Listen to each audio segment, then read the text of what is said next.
இது ஒரு கண்ணாடி வியாபாரம் நடக்குதா? அதுக்கப்புறம் அவரு வேற ஒரு இந்த மாதிரி ஒரு சிக்கல். எதுக்கு இத சொல்ல வரேன் அப்படின்னா, இந்த கண்ணாடிய மூலமா கடவுள அடைஞ்சிறது அந்த உதாரணம் காட்டுறாங்க. இந்த கண்ணாடியில உன் கண்ண பார்க்கறதுக்கு கண்ணாடிய பயன்படுத்துற மாரி, கடவுள பார்க்கறதுக்கு ஒரு கண்ணாடி வேணும். அது இதயம் என்கிற கண்ணாடி. அந்த இதயம் என்கிற கண்ணாடியில இருக்கிற கடவுள் தான், அந்த கண் விழித்தா தான் பார்க்க முடியும். அதுதான் அத பார்க்கறதுக்கான கண்ணாடி. அப்படின்னு இந்த பாட்டுல சொல்றாரு. அது திரும்ப சொல்றாங்க. சிதமாகிய அண்ட நன் மன்றம் அதை தெளிவால் நனி கண்ணுற. இந்த ஞானம் என்று சொல்லப்படுகிற ஆகாயம், அண்ட ஆகாயம், அண்ட தகராலயம், அதை தெளிவாக நீ பார்க்கலாம். கண்டிப்பா பார்க்கலாம். அதுக்கு ஒரு கண்ணாடி வேணும். அந்த கண்ணாடினா உங்க இதயத்துல இருக்கிற கடவுள் தான் அந்த கண்ணாடி. அதை விட்டுவிட்டு இவன் கண்ணாடி வச்சுட்டு கடவுளை பார்க்க ஆரம்பிச்சிட்டான். கடவுள் தாண்டா தம்பி கண்ணாடி. நீ வைக்கிற கண்ணாடியில கடவுளை பார்க்க முடியாதுன்னு இவங்களுக்கு புரியல. அதனால இதுல கொஞ்சம் கவனமா ரொம்ப அழகா இதம் ஆகிய பேரருளால் உடலாம் இதய அம்பர நோக்கம் அதுக்குள்ள பாத்தீங்கன்னா தான் அது உங்களுக்கு முகுரம். முகுரம்னா கண்ணாடி. அதை பெற வேண்டும் ஏனும் துணிபே. இத பாம்பன் சாமி வள்ளலாரை நீங்க புரிஞ்சுக்கணும்னா இந்த பாட்டு பாம்பன் சாமியோட பாட்டு வேணும். அருட்பெரும் ஜோதி அருட்பெரும் ஜோதி தனிப்பெரும் கருணை அருட்பெரும் ஜோதி. அருட்பெரும் ஜோதி தெய்வையா வந்தனம் ஐயா, வந்தனம். நீங்க அனுப்பிச்சிருக்க ஆடியோ பாம்பன் சுவாமிகள் அவர் தகராலய ரகசியம் அப்படின்னு சொல்லிட்டு ஒரு நூல் எழுதியிருக்காருங்க. ஆனால் அது அடிய நூல் அதுக்குள்ளே போயெல்லாம் படிக்கலை. இந்த தகராலய ரகசியம், அப்புறம் தகர வித்தை, வகர வித்தை, இதெல்லாம் தகராகாசம், இதெல்லாம் சைவ ஆகமத்திலேயே சொல்லப்பட்டு வர்றதாங்க. ஆனால் வள்ளல் பெருமான் மூலம்தான் இதனுடைய முழுமையான உண்மை என்ன என்பது சரவானந்தா சுவாமி மூலம் அந்த தகராகாச பெருவிலையை பற்றி சொல்கிறாங்க. பாம்பன் சுவாமிகள் குக சாயுச்ச நிலை அடைந்ததா அடியார்கள் சொல்கிறாங்க. அதாவது சாலோகம் சாமீபம் சாரூபம் சாயுச்சம், அந்த ஒரு நிலை, அதாவது சரியை கிரியை யோகம் ஞானம், அதில் ஞானத்தில் குக சாயுச்ச நிலை அடைந்ததா பாம்பன் சுவாமிகளுடைய அடியார்கள்லாம் அது மாதிரி சொல்கிறாங்க. பாம்பன் சுவாமிகளுடைய நூல்கள் ஒரு சில இதெல்லாம் படிச்சிருக்கேன். அவருடைய எழுதிய சண்முக கவசங்கள் ரொம்ப பிரசித்தி பெற்றது. முருகனடியார்கள் எல்லாருமே சண்முக கவசங்கள்லாம் படிக்கிறாங்க. இப்போ அந்த ஞானிகளுடைய நிலையை பற்றி நம்ம அவங்க என்ன நினைக்கிறாங்க நம்ம அந்த ஆராய்ச்சிக்கு நம்ம போகக்கூடாதுங்க. அது மிகவும் ஒரு தவறானது. நம்ம சுத்த சன்மார்க்கத்தில் வள்ளல் பெருமான் என்ன சொல்லியிருக்கிறாரு அப்படின்றத மட்டும்தான் நம்ம பார்க்கணும். மற்ற ஞானிகள் பற்றி நம்ம இது பண்ணுறதுக்கு இடம் போகிறதுக்கு நமக்கு அணுவளவும் தகுதி கிடையாது. மேற்கொண்டு ஞானிகளுடைய நிலையை பற்றி அஞ்ஞான நிலையிலேருந்து நாம் எப்படி விசாரிக்க முடியாது, விசாரிக்கக்கூடாது. அது பாவச் செயலாயிடும். அதனால் எல்லாத்தையும் போட்டு குழப்பிக்க வேண்டாம் அப்படின்றது தான் வள்ளலாருடையது. ஏன்னா வள்ளல் பெருமான் சொல்கிறது சுத்த சன்மார்க்கம் இத்தருணம் தான் வெளிப்பட்டிருக்கிறது அப்படின்னு தீர்க்கமாக சொல்லிடுறாங்க. அதுவும் இறைவனே நேரடியாக வெளிப்படுத்தது. அதனால் சைவம் ஆகமம் முதலிய சைவம் வைணவம் முதலிய சமயங்களிலும் வேதம் ஆகமம் முதலிய கலைகளிலும் லட்சியம் வைக்க வேண்டாம். அப்படி லட்சியம் வைக்கலைன்னா நமது ஆண்டவரிடத்தில் வைத்த லட்சியம் போய்விடும் அப்படின்றது. ஆக இந்த தகர வித்தை வகர வித்தை சித்தர்கள் 10,000 வருடங்களுக்கு முன்னாடியே சொல்லப்பட்டது தான். ஒவ்வொருத்தரும் ஒவ்வொரு கோணத்துல அவங்க அதை அப்ரோச் பண்ணியிருக்காங்க. தகராகாசம் அப்படின்றது தகர மெய்ஞான தனி பெருவெளி எனும் அகர நிலைப்பதி அற்பெருஞ்சோதி. இதுதான் அகவல்ல இந்த தகராகாசத்தை பத்தி சொல்றார். தகர மெய்ஞான தனி பெருவெளி எனும் அகர நிலைப்பதி அற்பெருஞ்சோதி அப்படின்றார். தகர மெய்ஞானம் அப்படின்னா என்ன, அதை முதல்ல நம்ம தெரிஞ்சுக்கணும். தகர மெய்ஞானம், தகரம்ன்ற எழுத்துல அகரம் உகரம் மகரம் ககரம் இந்த மாதிரி கரம் ஒரு எழுத்துக்கு முன்னாடி கரம் போட்டுருவாங்க. இப்போ சகரம் மகரம், அப்போ மகரம்னா மா, சகரம்னா சாகுரி. அது மாதிரி தா அப்படின்ற எழுத்தை மட்டும் தனியாக சொல்லாமல் தகரம் அப்படின்னு சொல்கிறாங்க. தகர மெய்ஞானம், மெய்ஞானம்ன்றது அதை குறிக்கிறது ஒரே ஒரு எழுத்துல தா அப்படின்ற எழுத்தால சுற்றார். தா அப்படின்ற எழுத்து ஈக்குவல் டு மெய்ஞானம். மெய்ஞானம்னா அதுதான் சத்திய ஞானம். அதுதான் சத்திய ஞானம்னா, சத்தியம்னா கடவுள், ஞானம்னா அறிவு, கடவுளுடைய அறிவு. கடவுளுடைய அறிவு எதுன்னா தனிப்பெரும் கருணை. ஆக அந்த தனிப்பெரும் கருணை அல்லது அருள் உணர்வு, இந்த அருள் உணர்வு கடவுளுடைய நிலைதான் அருள் நிலை. அந்த அருள் நிலை தான் மனிதனுக்கும் பொதுவாக இருக்கிறது. அதுதான் பொது உணர்வு. உணரும் போது அலால் பிரித்தே அது எழில் தோன்றா அற்பெருஞ்சோதி.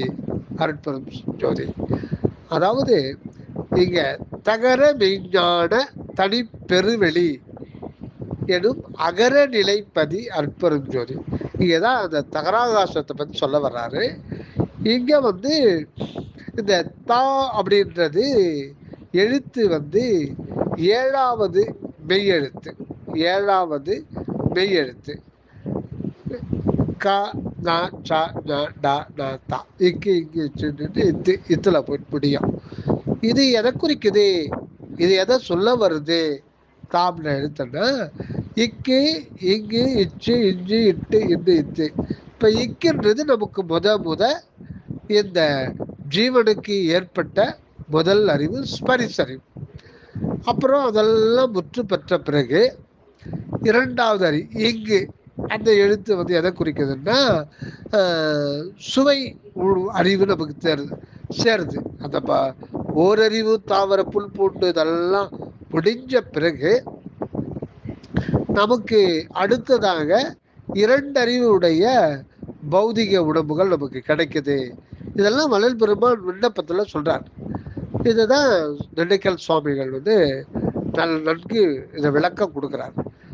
ஆக அதை சொல்றவர் தான் அந்த படிப்படியா அந்த அறிவு நிலைகள் படிப்படியா உயர்ந்து வருது.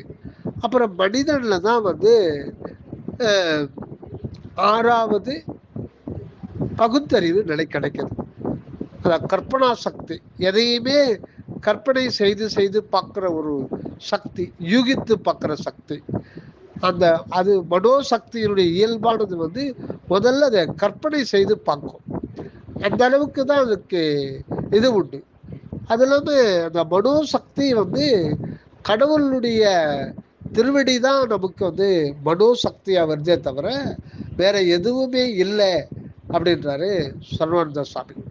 ஆனா எல்லா உயிருக்கும் அந்த ஆறாவது பகுத்தறிவு மனோசக்தி இருக்கான்னா எல்லா உயிருக்குமே இருக்கு. ஆனா அதுல எண்ணங்கள் தோன்றாது. அது எண்ணங்கள் உதிக்கும் பொழுதுதான் அது பூரண நிலை பெற்று ஆறாவது பகுத்தறிவு நிலைக்கு வருது. எல்லா உயிருக்குமே அந்த மனம் இருக்குது.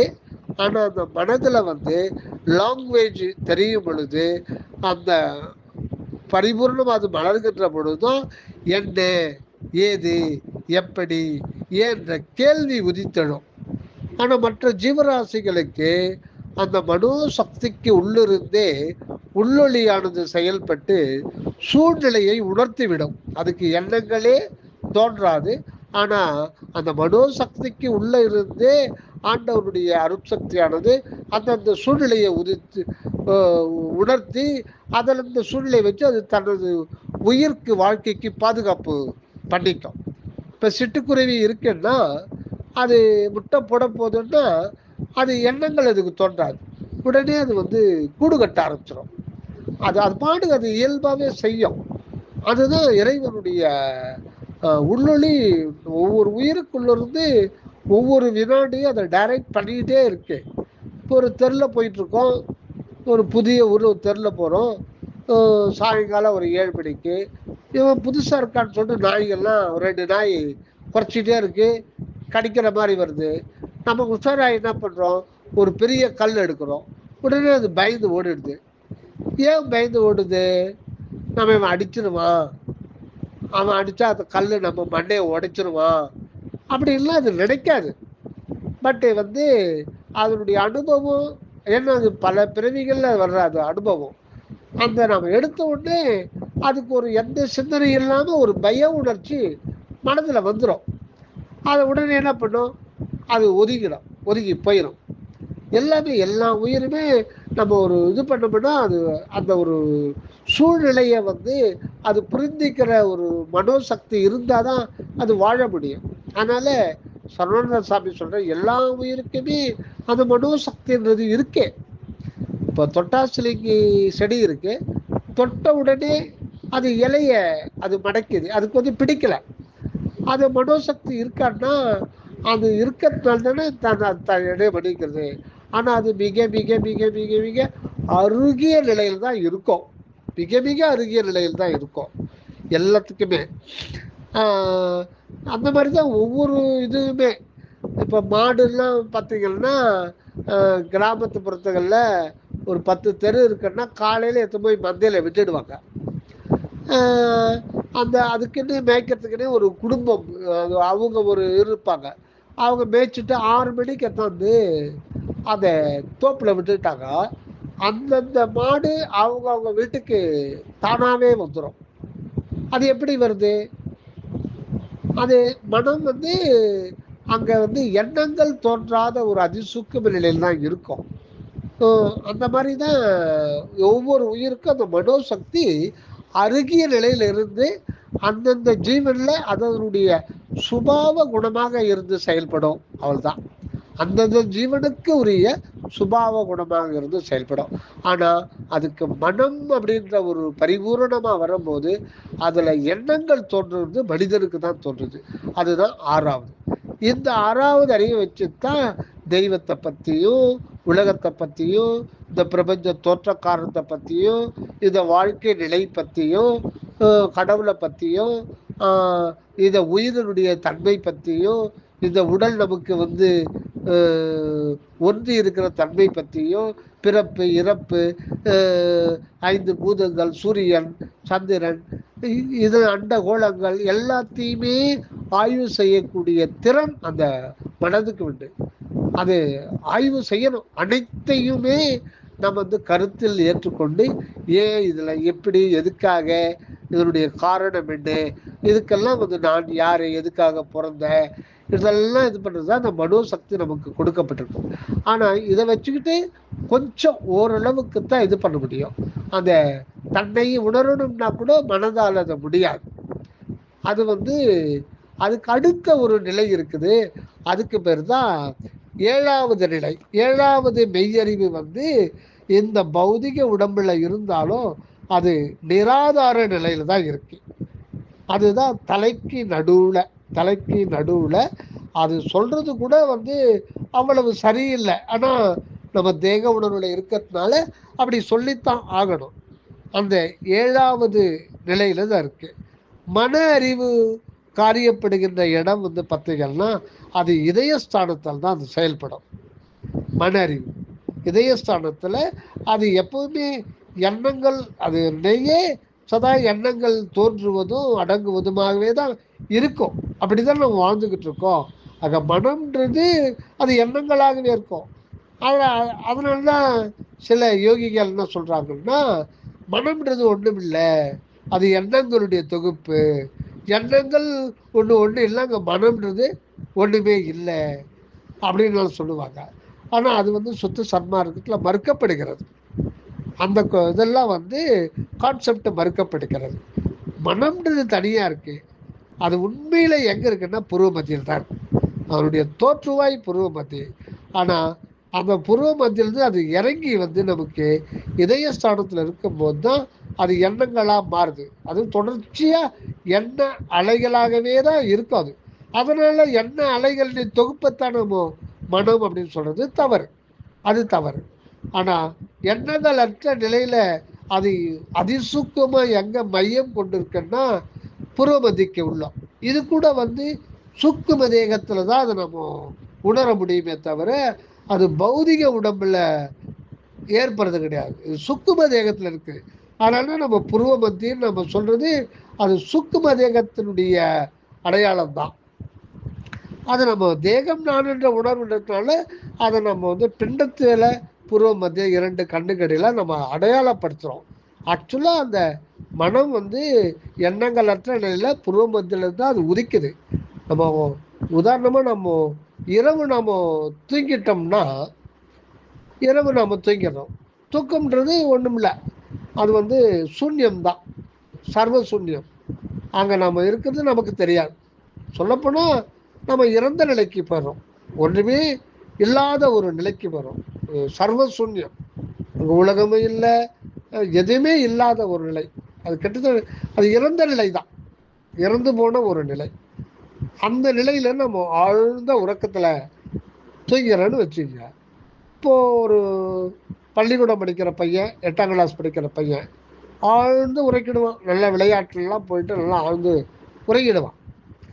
திடீர்னு அவனை வந்து ஒரு விடிகாலம் எழுப்பி, ஏன் நான் கொடுத்துன அந்த பொருளை எங்கடா வச்சுன்னு நீங்க கேளுங்க, அவனால சொல்ல முடியாது.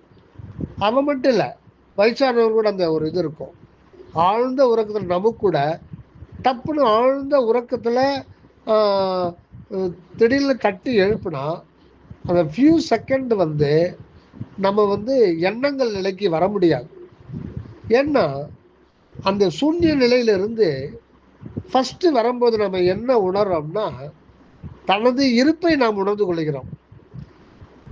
அந்த விழிப்பு நிலைக்கு வரும்போது ஒரு சில வினாடிகள் நம்முடைய முதல் உணர்வு நாம இருக்கிறத நம்ம முதல்ல உணர்ந்துக்கிறோம். அப்புறம்தான் அந்த பழைய அனுபவங்கள்லாம் வெளியில கொண்டு வர முடியும். அப்போ என்ன ஆகும்னா நம்ம எங்கே போய் மறைந்தோம்னா தலைக்கு உள்ள அந்த நிராதாரத்துக்கு உள்ள அந்த ஆன்ம நிலையில போய் நம்ம காரண சரீரத்தை மறைஞ்சிடறோம். அதிலிருந்து திருப்பி அது காரண சரீரத்தில் நம்ம இல்லாமல் போனாலும் கூட சூக்கும அந்த உயிர் வடிவம் இருந்துகிட்டு தான் இருக்கும். ஏன்னா ஆன்மா வெளியேறலை, அதனால இருந்துகிட்டு தான் இருக்கும். திருப்பி அங்கிருந்து அந்த அந்த உள் இருப்பு நிலை வந்து ஆவி உடம்புல கலக்கிறதுக்கு அது ஒரு சில வினாடிகள் எடுத்துக்குது. அப்போ அந்த உணர்வோட மனோசக்தியும் வருகின்ற போது அது புருவ மத்தியில தான் கொஞ்ச நாள் நிற்கும். அப்போ அதுக்கப்புறம் நம்ம இன்னொரு முறை சொல்லும் பொழுது அந்த மனோசக்தியானது இதய ஸ்தானத்துக்கு இறங்குகின்ற பொழுதுதான் அதை நம்ம அப்போ நினைப்பு மரபுக்கு வர முடியும். அதுக்கப்புறம் தான் வந்து நாம கேட்குற கேள்விக்கு பதில் சொல்ல முடியும். இதுக்கெல்லாம் வந்து ஒரு சில வினாடிகள் ஆகுது. சின்ன பையனுக்கு 10 வினாடி 15 வினாடி கூட ஆகும். அங்கே வினாடி கணக்கே கிடையாது. அந்த இடத்துல பட்டுன்னு சொல்ல முடியாது. ஏன்னா சூன்யத்திலிருந்து நாம் வரும்பொழுது நம்ம இருப்பை நாம் அறியாத போது நம்முடைய முதல் அனுபவம் அந்த உறக்க நிலைக்கும் விழிப்பு நிலைக்கும் உறக்கத்திலிருந்து இல்லாத நிலையிலிருந்து இருக்கிற விழிப்பு நிலைக்கு வரும்போது நாம இருக்கிறத நம்ம முதல்ல ஊர்ஜிதப்படுத்திக்கிறோம். அதுதான் முதல் செகண்டு நமக்கு அனுபவம். நம்ம இருப்பே நம்ம தெரிஞ்சுக்கிறது. அப்புறம் தான் மற்ற சூழ்நிலைகளை பற்றிய இது ஏற்படும். அப்போ அந்த நேரத்தில் மனம் இருந்ததுன்னா இருந்தது. எங்கே இருந்ததுன்னா அந்த காரண சரீரத்திலே இருந்தது. அந்த காரண சரீரத்துக்கு முன் சன்னிதானம் இருக்கு. அதுதான் புருவ மத்தி ஆக்கினையில இருக்கு. அதுக்கப்புறம் அது இதயத்துக்கு வந்தபோது தான் அது எண்ணங்களாக மாறும். எண்ணங்களாக மாறுகின்ற பொழுது தான் அது ஏற்கனவே இருந்த மூளையில் பதிவானதெல்லாம் வெளியில் கொண்டு வர முடியும். அதுதான் ஒரு சில வினாடிகளாகும். சின்ன பிள்ளைகளுக்கு இதாகும். ஆக இதயம் அங்க சொல்லப்படுகிற இதயத்துல இருக்கிறது அல்ல, இதய அம்பரத்தில் கண்டுகொள்ளப்படுவது அல்ல தகராலயமோ அல்லது தகராகாச பெருவெளியோ, இதய அம்பரத்தில் அல்ல. இதயம்ன்ற சொல்லு சுத்த சன்மார்க்கத்துல நடு நடு அப்படின்ற பேர். அந்த இதயம்ன்ற வார்த்தை என்னிதய கமலத்தே இருந்தருளும் தெய்வம்னா, இங்கே வள்ளல் பெருமான் சொல்றது இதயம்ன்றது அந்த புரோமத்திக்கு உள்ள அந்த ஆன்ம நிலையில நிராதார நிலை தான். அது மற்ற யோகங்கள் நிலையில அந்த அநாகத பீடத்துல தான் அவங்களுடைய சாதனமே. அநாகத பீடத்தில் தான். அந்த அநாகத பீடத்துல அங்க ஆன்மாவுடைய பிரதிபலிப்பாகிய ஜீவான்ம நிலை தான். அதுக்குள்ள போனா அதுவே தன்னை ஆன்மாவா காமிச்சிக்கும். அந்த ஆன்மா தன்னை கடவுளாக அது தன்னை காட்டிக்கொள்ளுகின்ற ஒரு நிலை உண்டு. அதனால இதயாம்பரம்ன்றது வள்ளல் பெருமான் சொல்றது இந்த பாடல்ல, எண்ணிதய கமலத்தே இருந்தருளும் தெய்வம், எண்ணிரண்டு கண்மணிக்குள் இலங்குகின்ற தெய்வம். இந்தியா சொல்லப்படுகின்ற இதயம் வள்ளலார் முன்னாடியே சொல்லிடுறார், சுத்த சன்மார்க்க அனுபவம் கண்டத்துக்கு மேல் அப்படின்றார். அப்ப கண்டத்துக்கு மேல் சொல்லும் போது இங்கே சொல்லப்படுகின்ற இதயம் அப்படின்னாலே இருதயம் அப்படின்றது தான் பொருள். இருதயம்னா ஜீவதயவு கடவுள் தயவு. இந்த ஜீவதயமும் கடவுள் தயவும் சேர்ந்தது ஒரு நிலை தான் ஆன்மாவில் இருக்கிறது. ஆக ஜீவதயவு என்பது கடவுள் தயவு ஆகிய தனிப்பெரும் கருணை அல்லது அருள் உணர்வு, அதனுடைய ஏகதேச நிலை தான் ஜீவன்ல ஜீவ காருண்யமா விளங்குது. ஆக இரண்டுமே கடவுளுடையது தான். அதனால இதயம் இருதயம் அப்படின்றது எல்லாமே ஆன்ம நிலையில தான் அது சொல்லப்படும். அந்த ஆன்மா இருக்கிற இடம் தலைக்கு நடுவுல இருக்குது. அதாவது அண்ணாக்குக்கு மேலே மண்டை வந்துடும். அந்த அண்ணாக்குக்கு மேலே உள்பக்க மண்டையில முகுல மூளை இருக்கு. அந்த முகுல மூளைக்கு மேலே ஒரு சிறிய ஒரு வெற்றிடம் இருக்கிறது. அந்த வெற்றிடத்துல தான் அற்பெருஞ்சோதி ஆண்டவர், அற்பெருஞ்சோதி தனிப்பெரும் கருணை என்கின்ற நிலையில விளங்குறார். அந்த ஒரு நிலை தான். அங்கதான் உண்மையான இதயம் சுத்த சன்மார்க்கத்துல சொல்லப்படுவதும் இருதயம் சொல்லப்படுவதும் அது நிராதார நிலையில் தான் இருக்குதே தவிர, இதயம் என்று உடல்ல சொல்லப்படுகின்ற அது கூட சுக்குமதேக அனுபவம் தான். இதயம்னா இதயம் என்ற உறுப்புல கிடையாது, அது சுக்குமதேக அனுபவம். அந்த இடத்துல இதயம் இருக்கு, அந்த இடத்துல இதயம் செயல்படுது. ஆக அந்த இதயம் நாம் இதயம் புறத்தில் இருப்பது தான். ஆனா சுக்குமதேகம் அதுக்கு உள்ளீடாக இருக்கிறது. அந்த இடத்துக்கு பேரு அநாகத பீடம். அந்த பீடத்துல அருள் அனுபவம் கிடைக்காது. இது வரலாறு திட்டவட்டமா சொல்லிடுறாங்க. சுத்த சன்மார்க்க அனுபவம்ன்றது அருள் அனுபவம். அது கண்டத்துக்கு மேல நிராதார நிலையம் தான், அது அநாகதம் கிடையாது. அதுவும் ஆக்கினை கடந்த ஒரு நிலையில தான் அந்த ஒரு நிலை. ஆக இந்த தா என்ற 7வது மெய்யெழுத்து அந்த 6வது மன அறிவை கடந்த 7வது மெய்ஞானம். அதுதான் அருள் மெய்ஞானம், அருள் ஞானம். அதுதான் சத்திய ஞானம். அதான் மெய் என்றால் சத்தியம், ஞானம் என்றால் அறிவு. கடவுளுடைய அறிவு. கடவுளுடைய அறிவு எது? அவருடைய தன்மை தான் கடவுளுடைய அறிவா விளங்குது. பிரிவேது பிடித்தனம் உனக்கு உனக்கு நம்மறிவே வடிவு எனும் அற்பெரும் ஜோதி. நம்ம கடவுளுடைய அறிவு தான் தனிப்பெரும் கருணை, அது அவருடைய தன்மை. அவருடைய தன்மை தான் இங்க ஒவ்வொரு மனிதனுடைய உண்மையாகவும் விளங்குது.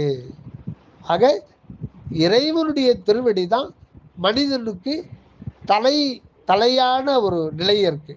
அதுதான் அந்த நிலையை தாள் பிளஸ் தலை தாடலை அப்படின்னு சொல்லுவாங்க அப்படின்னு திண்டுக்கல் சுவாமி சரவணானந்த சுவாமி சொல்றாருங்க. ஆக இங்க தான்ற 7வது மெய்யெழுத்து குறிப்பது 6வது மனறிவை கடந்த பிறகுதான் அந்த சுத்த மெய்ஞானம். அந்த ஒரு நிலை வந்துதான் மனிதனுக்கு இத்தனை கோடி பிறவிகள், இத்தனை கோடி காலங்கள்லாம் புறநிலை வாழ்க்கை அனுபவங்கள்லாம் முடிச்சு முடிச்சு முடிச்சு தன்னுடைய சுயானுபவத்துல அந்த ஒரு நிலையை அது சுத்த சன்மார்க்கத்தின் மூலம்தான் அந்த அருள் மெய்ஞான நிலையை அடைகின்றான். இதுவரையில் அந்த அருள் மெய்ஞானத்தை பரிபூரணமாக யாரும் பெற்றுக்கொள்ளவில்லை. ஏன்னா அந்த அருள் மெய்ஞானம் எப்ப விளங்கும்னா, இரக்கம் அந்த மனதில் இரக்கம் பரிபூர்ணமா விளங்கணும். ஆண்மநேய ஒருமைப்பாட்டுரிமை விளங்கணும்னா யாருக்கும் அது விளங்கல. ஏன்னா அவங்க உலகத்தையும் உடல் வாழ்வை உயிர் வாழ்க்கையும் உடல் பற்றையும் துறந்து ஒடுங்கி போகதான் முடிவு பண்ணதுனால அவங்க இந்த புற உலகத்துல மாயா உலகம், இங்க இந்த ஜீவர்கள் அவங்களுடைய கர்ம வினைக்கு ஏற்பத்தான் அவசியப்பட்டு தான் கடைசியில திருவருளாலே அவங்கள வந்துடுவாங்க. இப்ப நாம ஒன்றும் பெருசா ஒன்றும் பண்றதுக்கு ஒன்றும் இல்லை, இருக்கிறவரே நம்மால் ஆனதை நாம செஞ்சுருக்கலாமே ஒழிய அது அவங்கவுங்களையும் ஆண்டவர் தான் கடை தேற்றுவார்னு சொல்லிட்டு அவங்க உள் ஒடுக்கத்துக்குத்தான் முயற்சி பண்ணாங்க. அதனால்தான் சமாதியில ஒடுங்குன்றது தான் முன்னோர்களுடைய ஒரு இது. ஆக உலகத்துல இருந்து எப்பொழுதுமே இந்த உலகத்துல இருந்து ஒவ்வொரு உயிருக்கும் தொண்டு செய்யணும்ன்ற ஒரு இது இருந்துதான்னா அது கிடையாதுங்க. அப்படி இருந்தா அப்போ முன்னே சுத்த சன்மார்க்கம் விளங்கி இருக்கும். எல்லாமே அந்த சிவஜோதியில ஒடுங்கிடணும், சமாதி கூடணும். அதனால்தான் கோடிக்கணக்கான பேர் சமாதி கூட்டிட்டாங்க. சமாதியில் இருக்கிற ஒருவன் அவங்க ஜீவ சமாதி ஆனவங்க ஜீவன் முக்தர்கள். உயிர் குலத்துக்கு என்ன தொண்டு செய்ய முடியும்? வள்ளல் பெருமான் சத்திய தர்மசாலை ஏற்படுத்தி தானே எல்லாருக்கும் கரடியில் அன்னம் படைச்சினாங்க, சாம்பார் ஊத்துனாங்க. அவர் நிலை இருந்த நிலை என்ன? ஆனா அப்படி இல்லையே. தொண்டருக்கு தொண்டனா இருந்து பசியோடு இருக்கிற ஏழைகளுக்கு தானும் அவர்கள் ஒருவராக இருந்து தொண்டு செய்ய ஆரம்பித்தார். அத இரக்கம் என் உயிர் அன்ன வேறு இல்லையே, என்னையும் இரக்கம் தன்னையும் ஒன்றாக வருவித்த இறைவா, இரக்கம் நீங்கள் என் உயிர் நீங்கும். ஆக அந்த இரக்கம் தான் கடவுளுடைய ஃபைனல் டெஸ்டினேஷன்.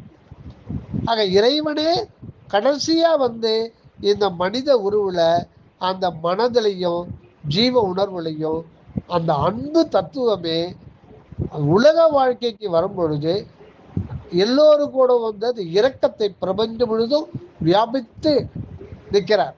அந்த ஒரு நிலை இதுவரையில உலகத்துல காரியப்படலை. ஏன்னா இறைவன் அனகமாக வெளிப்படவில்லை. அவரே அனகமாக வெளிப்பட்டுகின்ற பொழுதுதான் அந்த அகண்ட வெள்ளுக்கிற அன்பு தத்துவம் சிற்றபையில அருள் உணர்வாகவும் உடல்ல இருக்கும்போது செயல்படுகின்ற பொழுது உலக உயிர்களுக்கு தொண்டு செய்யணும் அப்படின்ற ஒரே தீவிர நிலையில இருந்தார். அதனால்தான் ஆறுயிர்க்கெல்லாம் நான் அன்பு செயல் வேண்டும், அன்பு செயல் வேண்டும், எப்பாரும் எப்பதவும் எங்கரும் நான் சென்று எந்த நினது அற்புகளை இயம்பிட வேண்டும் அப்படின்னு சொல்றவரு சமாதியில ஒடுங்கு நினைச்சா இதெல்லாம் செய்ய முடியுமா? அதனால சமாதி பழக்கம் அல்ல, சகச பழக்கமே பழக்கம் அப்படின்னார். எதுக்கு இதை சொல்றோம்னா, அந்த அருள் மெய்ஞானம் பரிபூரணமாக விளைவு பெற்றிருந்தால், அப்படி எப்படி விளைவு பெற்றிருக்கோம்னா, அந்த மனதிலே பரிபூரண உயிரிறக்கமோ ஆண்மனையை ஒருமைப்பாடு மலர்ந்திருந்தால்தான் அது 100% அது உண்மையாகவே கடவுள் அறிவாக மெய்ஞானமாக விளங்கி இருக்கும். அப்படி விளங்கி இருந்திருந்தா அப்பவே அது சுத்த சன்மார்க்கம் வெளிப்பட்டிருக்குமே. அதனால இங்கு சொல்லப்படுகின்ற அந்த தகராளையும் இதயாம்பரம் என்று சொல்லப்படுகின்ற இதய பிரதேசம் கிடையாது. அது நிராதாரத்துல முகுல மூளைக்கு மேல இருக்கிற வெற்றிடத்துல அந்த ஆன்ம நிலையத்துல இருந்துதான் ஆன்ம சொரூபத்திலிருந்து வெளிப்படுறது. அதுதான் 7வது நிராதார நிலையம். அது இந்த தேகத்துல இருந்தாலும் அது தனித்தே விளங்கும். ஆக சுத்த ஆன்ம நிலையிலிருந்து தான் அது வெளிப்படுது அந்த மெய்ஞானம். ஆக நம்ம புறத்திலிருந்து முதல்ல ஒரு புல்லுரு தாங்கி செடியுரு மரத்தினுடைய உருவெல்லாம் தாங்கி இருக்கும் போது ஓரறிவா நம்முடைய அனுபவம் இருந்தது. அது அப்படியே எறும்புல மூவறிவு அனுபவமா மறந்தது. ஆடு மாடுகள்ல 5 அறிவு அனுபவமா வந்தது. 6வது மனறிவிலேயே நூற்றுக்கணக்கான மனித பிறவிகள்லாம் எடுத்து மனறிவா இருந்தது. அப்புறம் அதுக்கப்புறம் ஆண்மறிவா தான் இவ்வளவு காலமே வந்து யோகிகள், ஞானிகள், அடியார்கள் ஆண்மறிவா இருந்து அதுக்கப்புறம் தான் 7வது வள்ளலாருக்கு தான் இரக்கம், எவ்வுயிரும் தம்முயிர் போல் பாவித்து எவ்வுயிர்க்கும் தாய் போல் விளங்கி எக்காலத்தும் இந்த உலகத்தில் இருந்து உலகவர்களுக்கு உயிர் விளக்கப்படியும் அறிவிளக்கப்படியும் செய்து கொண்டே இருக்கின்ற அந்த நிலையை தான் வந்து வள்ளல் பெருமான் அந்த கடைசியில வந்து அது அருள் மெய்ஞானமா மாறுது. அருள் மெய்ஞானமா மாறுது. அந்த அருள் மெய்ஞானம்ன்றது என்னென்ன நமது நிலையில கீழந்து போகும்போது அப்பதான் அது அருள் மெய்ஞானமாக அது மாறுது. அதுதான் பரிபூரண நிலை. இதுதான் வள்ளல் பெருமான் சொல்லும் போது என்னை போல் இரக்கம் விட்டு பிடித்தவர் ஒருவர் இளையேன்றார். புற உலகத்துல ஜீவர்களிடத்தை இரக்கம் விட்டுத்தான் அந்த பரிபூரண அருள் மெய்ஞானத்தை, அதாவது கடவுள் அறிவு என்று சொல்லப்படுகின்ற அந்த தனிப்பெரும் கருணை நிலையை, அருள் நிலையை வரலாறு பெற்றுக்கொண்டார். அது ஏற்கனவே இருக்கிறது தான். அதுதான் கடவுளுடைய திருவடி. கடவுளுடைய திருவடின்றது அகண்ட ஆகாச பெருவெளி முற்றும் நிறைந்த நிலை தான்.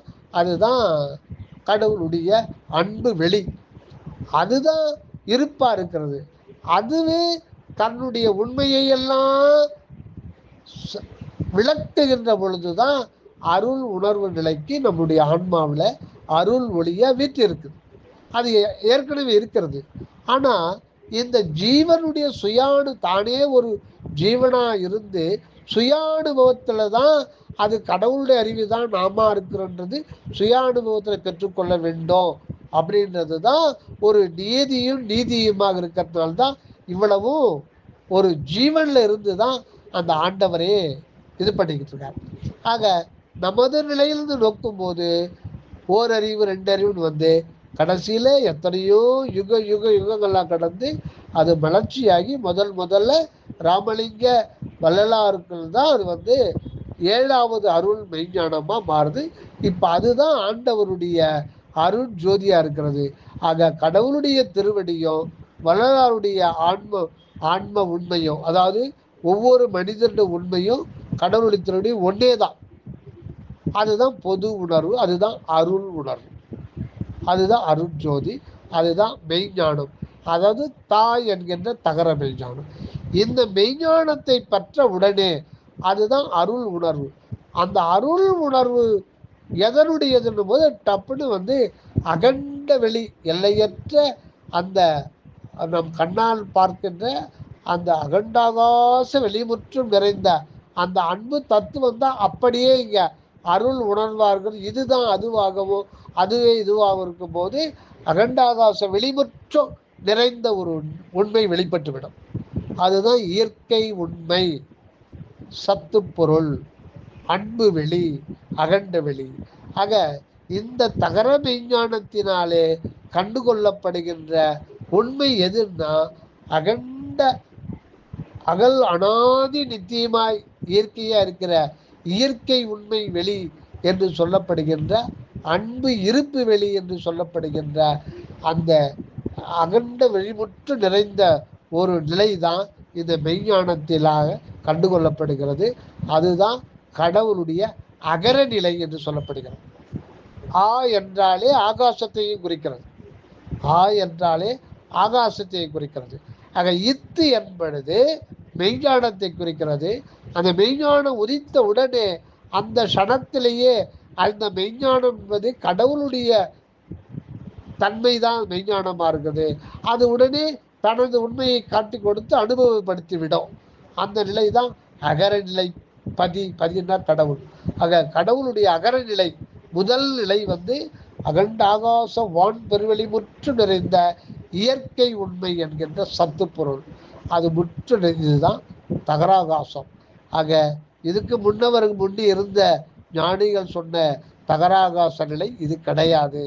அது வேற, அவங்களுடைய அனுபவத்தில் அவங்க சொல்லியிருக்காங்க. இந்த நிலை வந்து வள்ளல் பெருமான் சொல்லியிருக்காரு. இதுதான் தகர விஞ்ஞான தனி பெருவெளி. தனி பெருவெளி எனும் அகர நிலை, அதுதான் முதல் நிலை. எப்படி ஆன்ற எழுத்து தமிழுக்கு முதல் எழுத்து இருக்கோ அதே மாதிரி இந்த பிரபஞ்சம், பிண்டங்கள், அண்டங்கள், பண்டங்கள், சூரிய சந்திர முழு பிரபஞ்சமும் எங்கிருந்து வெளிப்பட்டது என்றால் அந்த நாம் கண்ணால் பார்க்கின்ற உண்மையில பார்க்க முடியாது, அந்த வெளிமுற்றும் எல்லையற்ற முடிவற்ற வெளிமுற்றும் ஒரு இயற்கையான ஒரு சத்து பொருள் நிறைந்திருக்கிறது. அதுதான் அகரம் என்கின்ற நிலை. எப்படி ஆழ்ந்த எழுத்து 247க்கு முதல் எழுத்து இருக்கோ அதே மாதிரி ஒரு தனி முதல் வெளியாக அது எங்கும் நிறைந்தது. இதுதான் தகராகாச பெருவெளி. அங்கிருந்து தான் புருவ நிலையில் இருக்கும் பொழுது புருவத்திலிருந்து எகர ஆன்மாவாக அவரே அனுபவத்துக்காக வந்து விடுகிறார். அங்கிருந்து செய்கின்ற திருநடனத்தினாலே தான், ஐந்தொழில் திருநடனத்தினால்தான் இந்த பொருட்சக்தி, கிரியாசக்தி, யோக சக்தி, ஞானசக்தி, அருள் சக்தி ஆகிய இந்த பிரபஞ்ச வெளியெல்லாம் தோற்றமாகி சதா இயங்கிக் கொண்டே இருக்கின்ற ஒரு நிலை. இதுதான் தயவு. அதனால சுத்த சன்மார்க்கம் சொல்லப்படுகின்ற தகராகாச பெருவெளியை பற்றி தான் வள்ளல் பெருமான் வந்து ஞான சபையிலே தகர கண்ணாடி விளக்கு வைத்தல் வேண்டும் அப்படின்னு சொன்னார். இதுக்காகத்தான். அதுக்காக அவங்க நினைச்சுக்கிற மாதிரி கண்ணாடியில பார்க்கறதுக்காக வள்ளலார் சொல்லலை. அந்த தகர கண் அப்படின்றது எதுன்னா அது மெய்ஞானம். அதுதான் அகண்ட வெளிமுற்றம் நிறைந்த இறை உண்மையை காட்டி கொடுக்கும். அந்த இறை உண்மை அனுபவத்தோடு தான் நீ வாழ வேண்டும். அந்த வாழ்வு உனக்கு சத்திய ஞான சபையில இருக்கு. அந்த சத்திய ஞான சபைக்குள்ள என்ன அனுபவப்படும் அப்படின்னா அகண்டாகாச பெருவெளி முற்றும் அங்க அனுபவத்துல இருக்குமா. அந்த நிலையில் தான் வாழணுன்றது எவ்வளவு பெரிய நிலை அது. அதை வந்து சர்வசாதாரணமா தகர கண்ணாடி விளக்கு வைக்க வேண்டும் சொல்லிட்டார். அதனால தகர லட்ச கண்ணாடின்னு அர்த்தம் கிடையாது. இதைதான் திண்டுக்கல் சுவாமி சரவணன் தான் சொல்றாரு. ஆக இந்த நிலை தான். அதனால அங்க இதயத்திலிருந்து கண்டுகொள்ளப்படுவது அல்ல. இது வந்து 7வது, மேலும் யோகிகளுடைய இதுல கூட வந்து மூலாதாரம், சுவாதிஷ்டானம், மணிபுரம், அனாதி, விசுத்தி, ஆக்கினை, அதுக்கப்புறம் 7வது துரிய நிலை. துரியாதெல்லாம் 7வது நிலை. அந்த நிலை துரியாதீத நிலையில தான் அந்த இது கண்டுகொள்ளப்படும். ஆக எல்லா விதத்திலையுமே வந்து அறிவு நிலையிலிருந்து ஓரறிவு, 2 அறிவுன்னு போகும்போது 6வது மன அறிவு கிடைத்து 7வது அது தகர மெய்ஞானமாக அது விளங்குகிறது. அடுத்தது யோகிகள் அனுபவத்தில் பார்த்தாலும் அது 6வது ஆக்கினை கடந்து 7வது அந்த பிரம்மரந்திரத்தில் அனுபவப்படுவது. அந்த மாதிரி ஒரு இது. இந்த மாதிரி இந்த 7ன்றது பல கோணத்தில் வந்து அது விளக்கம் கொடுக்கிறது. இதுதாங்க தகராலயம். உண்மையான அது வந்து தகராலயம் என்றும் தகராகாசம் என்று சொல்லப்படுது. சுத்த சன்மார்க்கத்தில் தான் அவனுடைய முழு உண்மையும் வள்ளல் பெருமானால் வெளிப்படுத்தப்படுகிறது. இவ்வளவு உண்மையும் நாம் வந்து எளிதிலே நமக்கு புரிந்து கொள்ளும்படி நமக்கு விளக்கி அருள்பவர் தயாநிதி சுவாமி சரவணன் அவர்கள். நன்றியா. தயவு. வந்தனம்.